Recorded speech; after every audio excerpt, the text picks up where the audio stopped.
নিজেদের গাছের শাক সবজি খাওয়ার মজাটাই কিন্তু অন্য রকমের। আর যদি দেশের বাড়িতে এরকমের শাক সবজি না থাকে তাহলে কিন্তু চলেই না।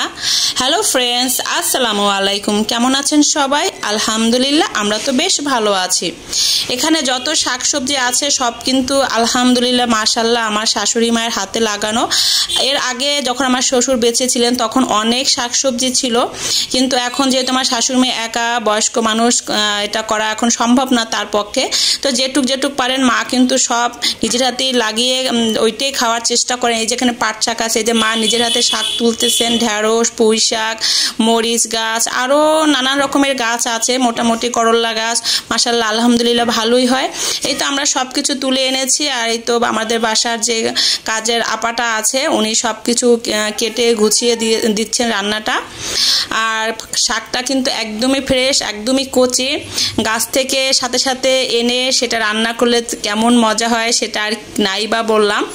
এই তো মা এখানে রান্না বসিয়ে দিয়েছেন মাটির চুলাতে। মা মাটির চুলা রান্নাটাই বেশি পছন্দ করেন, কারণ মাটির চুলা রান্না তো এমনিতে অনেক মজা হয়, সেটা আমি আর কি বলবো। এই তো ওখানে পেঁয়াজ কাঁচামরিচ দিয়ে মা শাকটা বসিয়ে দিয়েছেন। এটা হচ্ছে পাট শাক, অনেকে হয়তো বা চিনেন। এটা মা এখন ভাজি করবেন। আর আমি যেভাবে রান্না করি, যে ছোট চিংড়ি মাছ থাকলে সেটা একদম যে ব্লেন্ড করে দেই, মা ওই রকমের সেম আমি মার কাছ থেকে এটা শিখেছি। তাতে কিন্তু স্বাদটা আরও বেশি হয়। আর এই তো উপর থেকে মা একটু লবণ দিয়ে দিচ্ছেন। আর এখন বারে বারে নেড়ে চেড়ে নেবেন যাতে করে নিচে লেগে না যায়।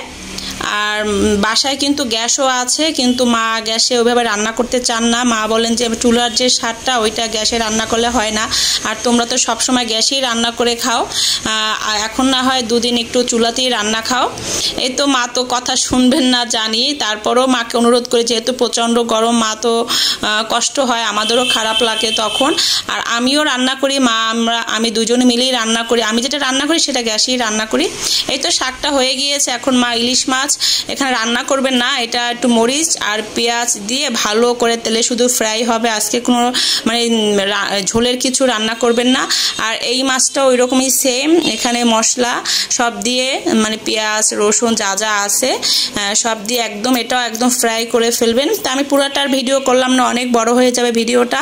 আর আমি এই দিকে একদম দেশি মুরগিটা বসিয়ে দিয়েছি। আজকে রেসিপিটাও শেয়ার করব না, কারণ মুরগির রেসিপি এর আগেও আমার পেজে আরও 2-3টা রেসিপি আছে, এই জন্য আর শেয়ার করলাম না। আর দেশি মুরগিটা একটু ঝাল ঝাল করেই করতেছি, কারণ ঝাল না হলে তো ওই রকমের স্বাদ লাগবে না। এই তো মুরগিটা কিন্তু ভালোই একটুই ছিল, অনেকখানি পানি দিয়ে বেশিক্ষণ ধরে আমি কষিয়ে বেশি পানি দিয়ে আমার সিদ্ধ করতে হয়েছিল। আর রান্নাটাও কিন্তু অনেক মজা হয়েছিল। এই তো দেখতেই পাচ্ছেন আমি কিন্তু অনেকক্ষণ ধরেই কিন্তু কষাচ্ছি। দেশি মুরগি থেকে দেখেই কিন্তু একটু বেশিক্ষণ ধরেই কষালাম। এই তো সম্পূর্ণ পানিটা দিয়ে দিলাম, এর কিছুক্ষণ পরেই আমি তুলে ফেলবো। আর এই তো এটা হচ্ছে আলহামদুলিল্লাহ আমাদের কোরবানির গরু। গরুটাকে গোসল করাচ্ছে আমার হাজব্যান্ড আর আমার ড্রাইভার ভাইয়া, দুজনে মিলেই গোসল করাচ্ছেন। কার কার গরু কেনা হয়ে গিয়েছে অবশ্যই কমেন্টসে জানাবেন। এই তো টুকিটাকি করে ঘোরাফেরা করে দিনটা পার হয়ে গেল। আর তো বিকালে আমার হাজব্যান্ড চটপটি নিয়ে এসেছে, চটপটিটা খুবই মজা ছিল। কেমন লেগেছে জানাবেন অবশ্যই।